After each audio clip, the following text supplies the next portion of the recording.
Merhaba, bugün size çok hızlı bir şekilde diyet dondurma yapacağım. Diyet dondurma için gerekli malzemelerimiz 1 su bardağı dondurulmuş böğürtlen, 1 yemek kaşığı yoğurt, 1 yemek kaşığı da bal, üzerine koymak için fındık. Hemen hızlı bir şekilde böğürtlenlerimizi blenderımıza koyuyoruz. 1 yemek kaşığı yoğurdumuzu ekliyoruz.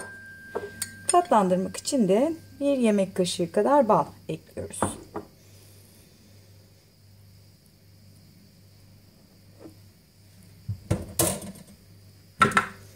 Hemen blenderımızı hazırlayalım ve çekelim.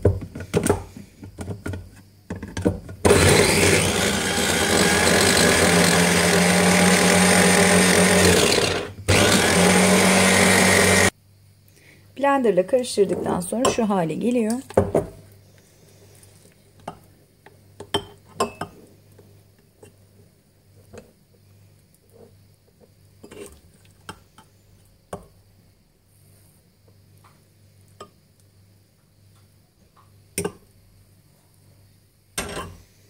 Üzerine de biraz fındık kırığı.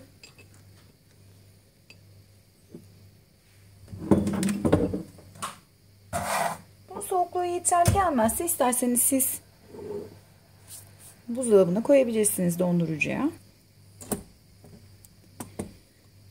Bir porsiyonu 100 kalori. Gayet güzel oldu. Afiyet olsun. Diğer tariflerimi takip etmek için YouTube sayfama abone olabilirsiniz. Diğer tariflerim için sevimnazkanası.com'dan bana ulaşabilirsiniz. Afiyet olsun, hoşça kalın.